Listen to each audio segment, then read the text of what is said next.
Hello guys, जय श्री कृष्णा, राधे राधे। स्वागत है आपका हमारे चैनल में। तो चलिए कहानी को शुरू करते हैं। आज की कहानी का शीर्षक है बेटी की सच्चाई आई माँ के सामने। बेटी की सच्चाई जब माँ को पता चली तो माँ ने किया ऐसा काम कि बेटी के पैरों तले जमीन निकल गई। गौरी नहा धोकर अच्छे से तैयार हो गई थी। हाथों में हरी हरी कांच की चूड़ियाँ और हरे रंग का सूट और हल्की सी गुलाबी लिपस्टिक उसके सुंदर मुखड़े में चार चांद लगा रही थी। लेकिन उस सुंदर मुखड़े वाली युवती की आंखों में कुछ बेचैनी सी दिख रही थी, मानो वो किसी का इंतजार कर रही हो। उसकी आंखें भी तो यही हाल बयां कर रही थी। बार बार नजरें मेन डोर पर जाती और फिर जब इंतजार खत्म नहीं होता दिखता तो निराश होकर लौट आती। गौरी लगभग 4-5 बार अंदर बाहर कर चुकी थी, लेकिन जिसका उसे इंतजार था वो तो आ ही नहीं रहा था।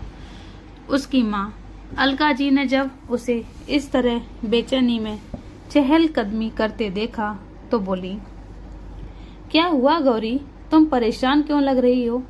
क्या हुआ, किसी का इंतजार कर रही हो क्या? हाँ माँ, देखो ना, माली काका अभी तक नहीं आए हैं। मैं कब से उनका इंतजार कर रही हूँ कि वो फूल लेकर आएंगे, तब मैं भोले बाबा और माता पार्वती जी की पूजा करूँगी। लेकिन उनका तो पता ही नहीं है। क्या कहा? तू अंदर बाहर इसलिए कर रही है कि मालिका का फूल लेकर आए और तू शिवरात्रि की पूजा करे? अलका जी ने पूछा।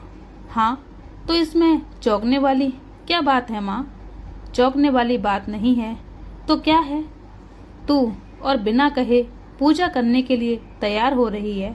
अरे वाह, मैं तुम्हें पूजा करने के लिए कहते कहते परेशान हो जाती थी कि ज्यादा नहीं तो थोड़ी बहुत ही कर ले, लेकिन तू है कि कुछ सुनती ही नहीं थी। कहती थी मुझे क्या जरूरत है, मेरी माँ है ना पूजा करने के लिए।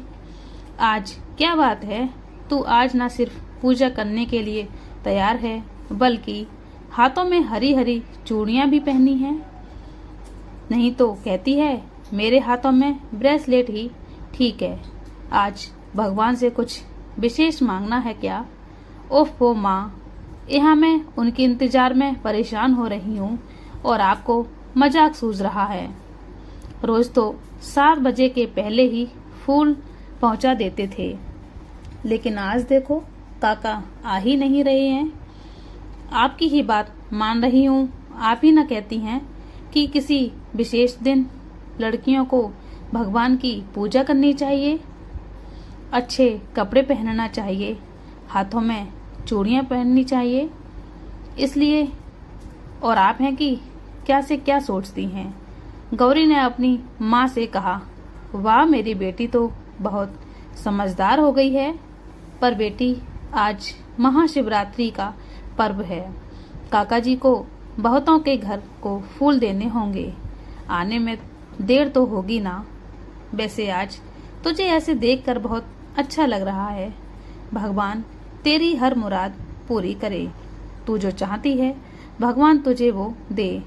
थैंक यू माँ, कहते हुए गौरी की चेहरे पर शर्मीली हंसी लाकर माँ के गले लग जाती है। पर बेटा, एक बात सच कहूँ? कहिए माँ। मुझे तो यकीन ही नहीं हो रहा कि मेरी बेटी सुबह सुबह नहा धोकर पूजा करने के लिए ऐसे तैयार बैठी है।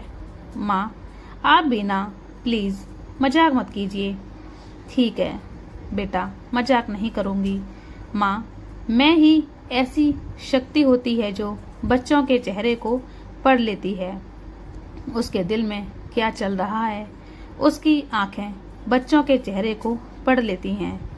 अलका जी भी गौरी के चेहरे को पढ़ रही थी, जो बार बार उसे एहसास करा रही थी कि कोई तो बात है जो पर्दे में है।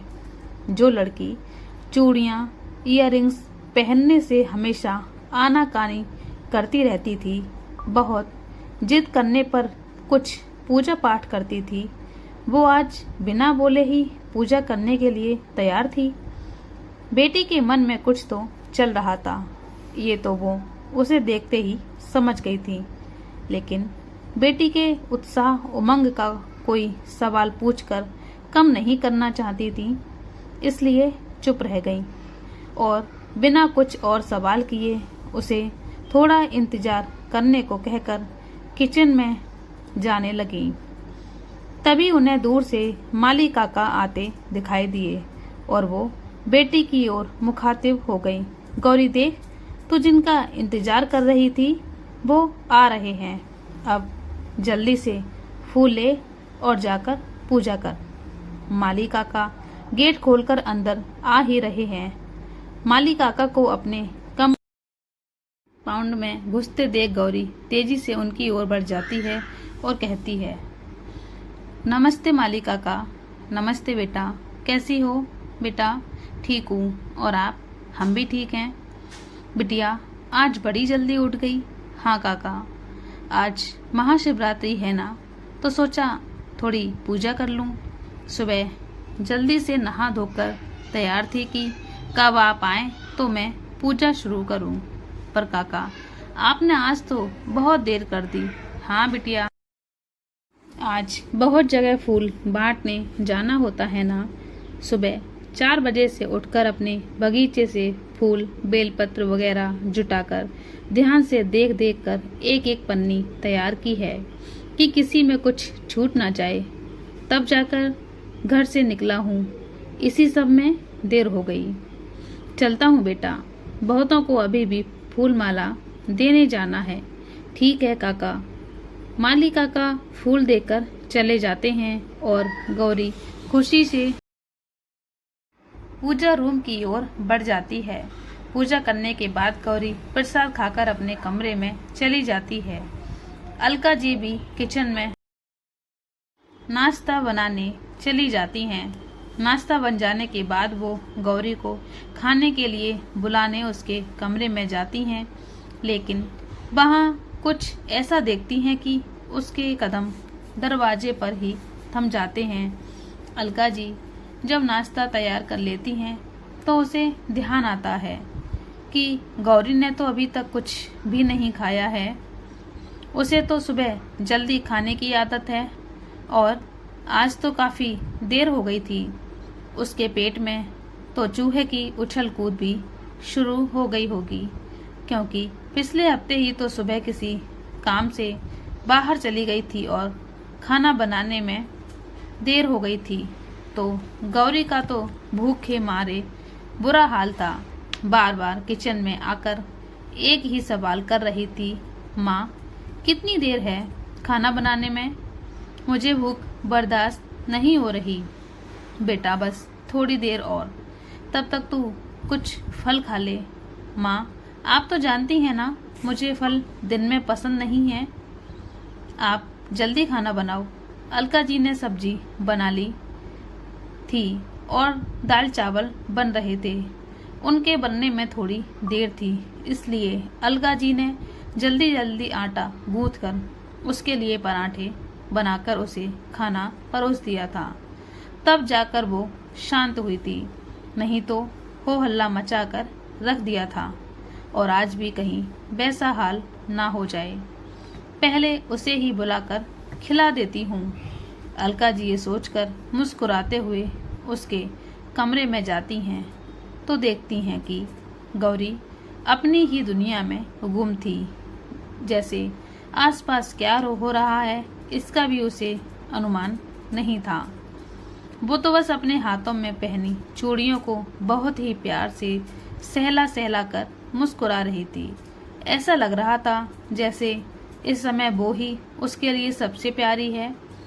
बेटी को ऐसे देखकर अलका जी को बहुत ही आश्चर्य हो रहा था। जब अलका जी ने उन चूड़ियों पर नज़र दौड़ाई तो उन्होंने पाया कि उन्होंने तो उसे ये चूड़ियाँ लाकर नहीं दी, फिर किसने दी होंगी? गौरी के चेहरे पर कुछ और ही झलक रहा था। अलका जी अभी कुछ कहती इससे पहले ही गौरी की इस हरकत से चकित अलका जी की नज़रें जब चूड़ियों पर पड़ती है तो उसे ये चूड़ियाँ उनकी लाई हुई नहीं दिख रही थी। फिर किसने दी होंगी? गौरी के व्यवहार में अप्रत्याशित बदलाव देखकर अलका जी का दिल धड़क उठा था, ये सोचकर कि कहीं ये वो तो नहीं जो मेरी आंखें और मेरा दिल कह रहा है। कहीं वो नहीं, ऐसा नहीं हो सकता। मेरी बच्ची के दिल में ऐसा कुछ होता तो मुझसे तो जरूर कहती ना। उसकी किसी सहेली ने दी होंगी। चूड़ियाँ बहुत सुंदर हैं, बस इसलिए उसे प्यार से निहार रही हैं। मैं भी ना क्या क्या सोचती रहती हूँ। अभी इसकी उम्र ही क्या है, 16वां साल ही तो शुरू हुआ है। नहीं, ऐसा कुछ नहीं होगा। अलका जी काफी देर दरवाजे पर यूं ही खड़ी खड़ी तरह तरह के विचारों के जाल बुनती रही और फिर एक ही झटके में गलत सोच को झटकते हुए मुस्कुराकर आगे बढ़ गई। गौरी बेटा, क्या कर रही है माँ आप? गौरी माँ को देखकर थोड़ी असहज हो जाती है। हाँ मैं, नहीं तो और कौन? सुबह से कुछ नहीं खाया तो सोचा तुझे बुला लूं, पर तू यहाँ क्या कर रही है? आज भूख नहीं लगी है क्या? और ये बहुत जोर की भूख लगी है, जल्दी चलिए, मुझे खाना खाना है। पर बेटी ये तो बता, ये चूड़ियाँ? माँ चलिए ना, आपको पता भी नहीं है ना कि मुझे कितनी तेज भूख लगी है। चलिए जल्दी चलिए माँ।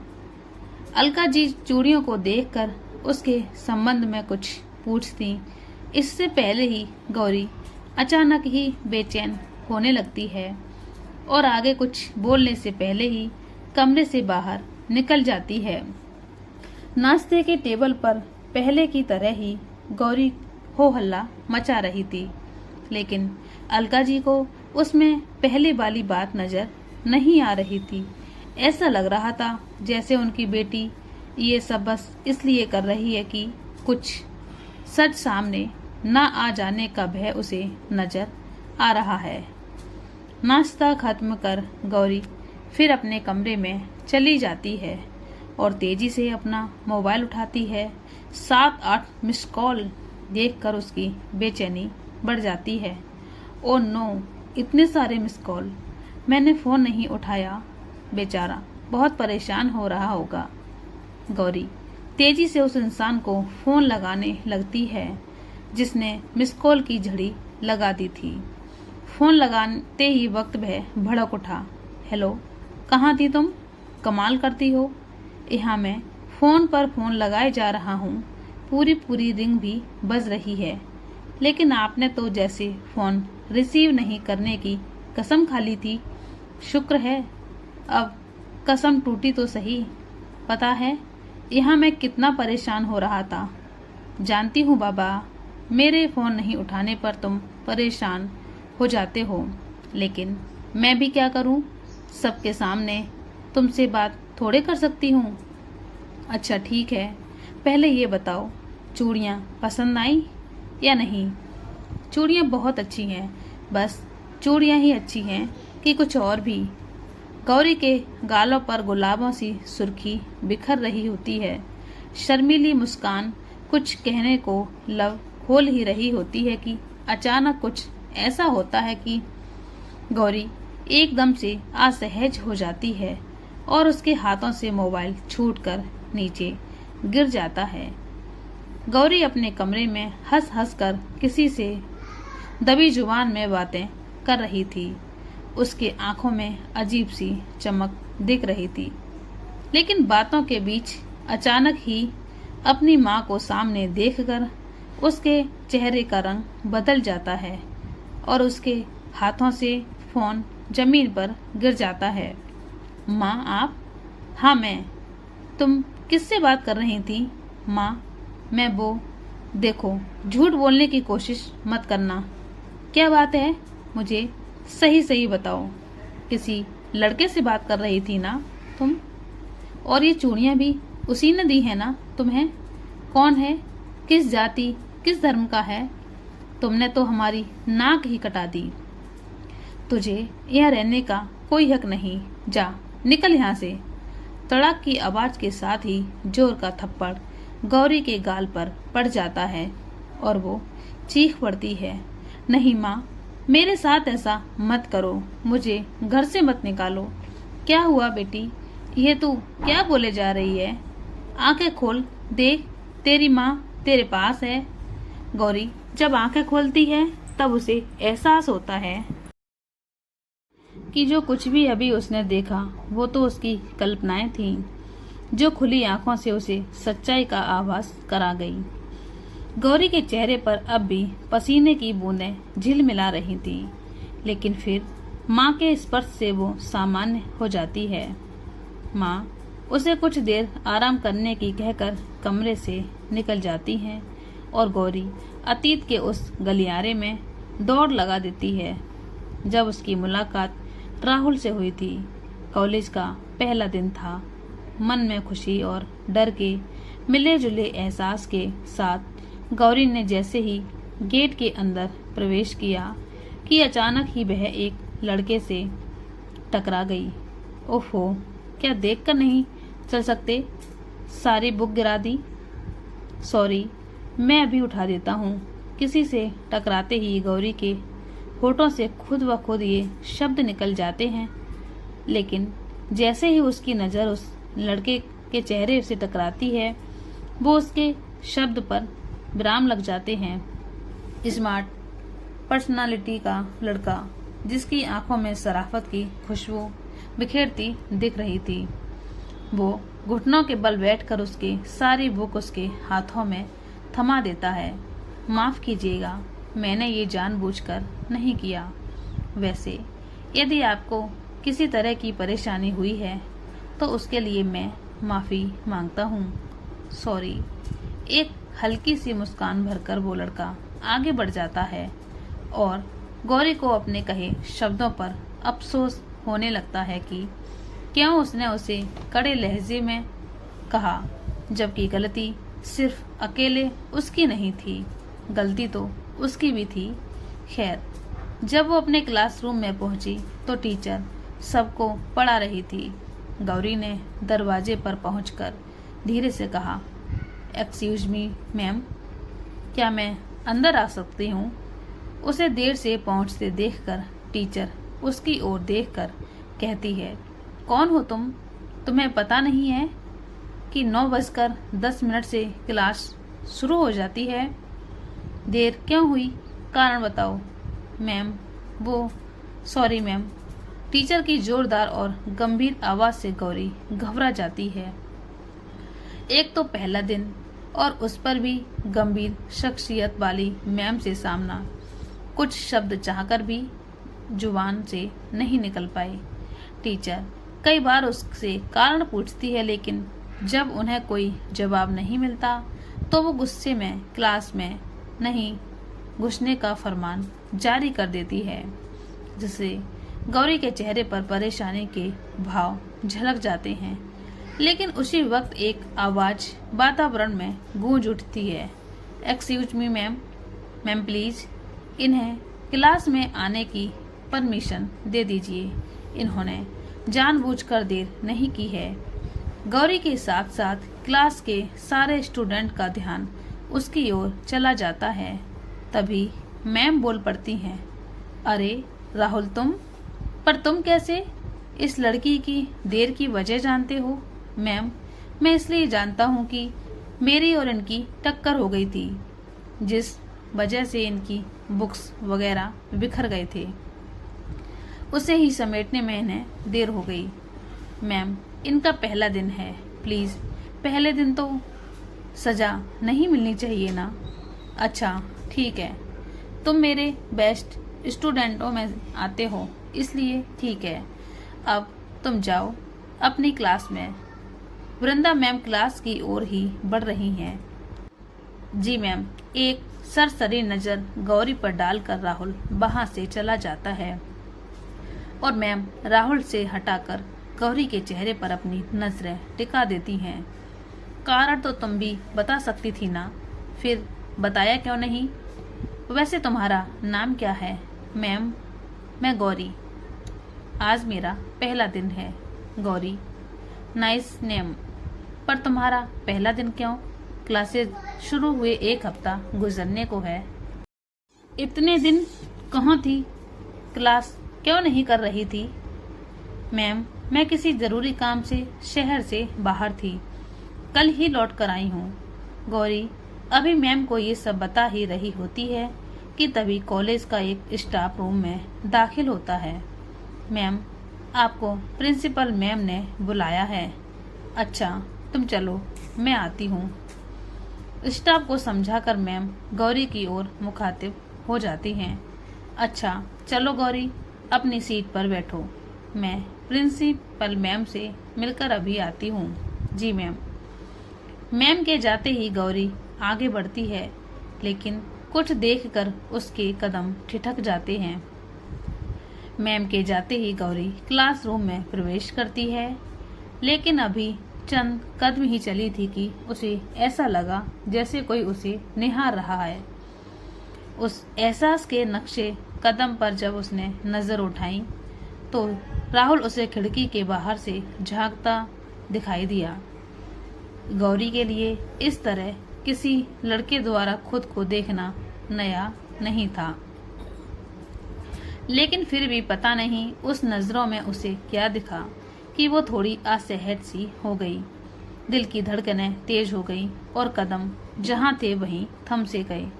शायद वो कुछ पल ऐसे ही खड़ी रहती, लेकिन तभी उसकी एक क्लासमेट ने उसे टोक दिया। अरे क्या हुआ, रुक क्यों गई? आओ जल्दी बैठो, नहीं तो मैम ने देख लिया तो फिर डांट पड़ जाएगी। गौरी ने उसकी बात सुनकर धीरे से मुस्कुराकर फिर उसकी ओर बढ़ गई, लेकिन एक नजर खिड़की पर चली ही गई। लेकिन अब वहां से राहुल चला गया था।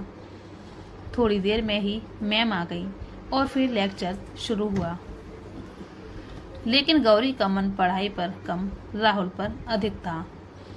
उससे टकराने से लेकर उसकी मदद करने की बातों में बिल्कुल उलझी हुई थी। मन खुद से ही तरह तरह की बातें कर रहा था। आज यदि राहुल ने तो मेरी मदद नहीं की होती तो शायद मैं क्लास में बैठ भी नहीं पाती। मैंने उससे रूखीपन से बात की, लेकिन उसने मेरी मदद की। मुझे उसे थैंक्स बोलना चाहिए। क्लास खत्म होने के बाद गौरी की नजरें राहुल को ही तलाश रही थी, लेकिन आसपास कहीं नजर नहीं आ रहा था। शायद घर चला गया होगा, ये सोचकर गौरी घर जाने की राह पकड़ लेती है, लेकिन उसे घर तक पहुंचने के लिए ऑटो की जरूरत थी, लेकिन कोई नजर नहीं आ रहा था। थोड़ी ही देर इंतजार के बाद वो पैदल ही घर की तरफ बढ़ गई, लेकिन अभी कुछ ही कदम बढ़ी थी कि उसे लगा कोई उसे ही पुकार रहा है। पीछे मुड़कर देखती है तो राहुल अपनी बाइक पर बैठा उसके करीब आ रहा था। एक्सक्यूज मी, लगता है आपको कोई सवारी नहीं मिली है। अगर आपको कोई तकलीफ ना हो तो मैं आपको छोड़ दूं। राहुल जी, पहले तो मैं आपसे माफ़ी मांगना चाहती हूँ। मैंने आपके साथ अच्छा व्यवहार नहीं किया, लेकिन फिर भी आपने मेरी मदद की, इसके लिए आपका बहुत बहुत धन्यवाद, और रूखेपन व्यवहार के लिए सॉरी। गौरी नाम है मेरा। ओहो, बहुत ही प्यारा नाम है। वैसे आपको सॉरी कहने की कोई ज़रूरत नहीं है। गलती तो हम दोनों की ही थी। नहीं, गलती तो मेरी भी थी। चलिए मान लेते हैं गलती दोनों की ही थी, पर क्या हम दोस्त बन सकते हैं? राहुल ने जब मुस्कुराते हुए हाथ आगे बढ़ाया तो गौरी ने भी अनायास ही हाथ बढ़ा दिया। अब तो हम दोस्त बन चुके हैं, तो अब इनकार मत करना। पर राहुल, अभी तो मैं आपको ठीक से जानती भी नहीं जानती हो तो जान जाओगी। चलो बाइक पर बैठो, मैं तुम्हें तुम्हारे घर तक छोड़ देता हूँ। गौरी के लिए काफ़ी सुविधा होती यदि वो राहुल के साथ जाती, यहाँ तक कि उसका दिल भी उसके भोले चेहरे पर फिदा हो रहा था। उसके सम्मोहन में पड़ने की चाहत रख रहा था, लेकिन तभी दिमाग ने उसे सावधान किया। नहीं गौरी, तू इसे नहीं जानती, इसके साथ जाना सही नहीं है। तू इसे जानती ही कितना है, आज ही तो मिली है। तू तो इसे ठीक से जानती भी नहीं, आज के जमाने में किसी पर इतना जल्दी विश्वास करना बुद्धिमानी नहीं है। गौरी दिल दिमाग की बातों में फंस सी जाती है, लेकिन अंततः वो दिमाग की सुनती है और जाने से इनकार करने लगती है। नहीं राहुल जी, आपको परेशान होने की कोई जरूरत नहीं है, मैं चली जाऊंगी। ठीक है, पर आप अपना ख्याल रखिएगा। गौरी उसे इनकार कर तेज कदमों से आगे बढ़ जाती है, लेकिन अभी वो चंद कदम भी आगे बढ़ती है कि तभी उसे एहसास होता है जैसे कोई उसे फॉलो कर रहा है। मन में एक अजीब सी घबराहट पैदा होने लगती है, साथ ही चेहरा पसीने की बूंदों से नहा उठता है। आखिर कौन है ये देखने की भी उसकी हिम्मत नहीं हो रही थी। मन बुरे बुरे ख्यालातों में उलझ गया था। कभी दिल को समझाती कि नहीं, ये तेरा भ्रम है, सड़क है, सिर्फ तेरे चलने के लिए थोड़े ही है। बहुत से लोग हैं जो आते जाते रहते हैं, फिर कोई मेरा पीछा क्यों करेगा? लेकिन फिर भी कोई तो है जो मेरा पीछा कर रहा है। कौन हो सकता है? कहीं कोई गुंडा मवाली तो नहीं जो लड़कियों को परेशान करने के लिए ऐसा कुछ करते हैं। गौरी के मन में पीछे किसी के आने के एहसास से ही बहुत सी बातें चल रही थी। मन भयभीत भी था, लेकिन फिर भी उसकी हिम्मत नहीं हो रही थी कि पीछे मुड़कर देखे कि कौन है जो उसका पीछा कर रहा है। वो बस अपने कदमों की रफ्तार तेज करती जा रही थी कि तभी अचानक कुछ ऐसा होता है कि उसकी चीख निकल जाती है। गौरी तेज कदमों से आगे बढ़ रही होती है, तभी उसका पैर एक पत्थर से टकरा जाता है, जिससे उसका संतुलन गड़बड़ा जाता है और वो गिरने लगती है। जब भी इंसान को ऐसा लगता है कि वो गिरने वाला है तो आंखें तो बंद होती ही हैं, होठों से चीख भी निकल ही जाती है। गौरी भी भय से आंखें बंद कर चीख पड़ती है, लेकिन तभी अचानक उसे लगता है उसके जमीन पर गिरने से पहले किसी ने उसे थाम लिया है। बेचैनी और घबराहट भरे एहसास के साथ जब वो आंखें खोलती है तो देखती है वो राहुल ने उसे हाथों से थामा हुआ है और उसकी आंखें बेचैनी से उसे निहार रही हैं। कुछ अजीब सा एहसास अब उसके अंदर छाने लगा था और वो खुद को उसके हाथों से छुड़ाने लगती है। छोड़िए मुझे, आपकी हिम्मत कैसे हुई मुझे छूने की? देखिए, आप मुझे गलत मत समझिए, मैं तो बस इसलिए आपके पीछे आया कि आप अकेली हैं, कहीं किसी मुसीबत में ना फंस जाएं। गौरी गुस्से और घबराहट से हाँफने लगती है, लेकिन फिर उसके चेहरे पर नजर डालती है तो उसे उसकी हर बात में सच्चाई नजर आती है। वो बिना कुछ बोले खुद को संयमित करने लगती है और फिर यहीं से उनकी दोस्ती की शुरुआत होती है और फिर दोनों एक दूसरे को इस हद तक पसंद करने लगते हैं कि उन्हें अपनी जिंदगी में शामिल करने के सपने देखने लगते हैं। गौरी अभी कुछ और सोचती कि तभी उसे एहसास होता है कि उसकी माँ उसके पास खड़ी है और फिर अचानक ही अपनी सोच से वर्तमान में आ जाती है। क्या हुआ माँ? बेटी, मैं घुमा फिरा कर कोई बात नहीं करूंगी, इसलिए सीधे सीधे पूछती हूँ कि क्या बात है? तुम आजकल घर में होकर भी घर में नहीं रहती हो? गौरी की माँ ने कहा। कुछ तो नहीं माँ, गौरी ने कहा। नहीं बेटा, कुछ तो है जो तुम्हें अंदर ही अंदर परेशान कर रही है। वो बात क्या है मुझे बताओ प्लीज।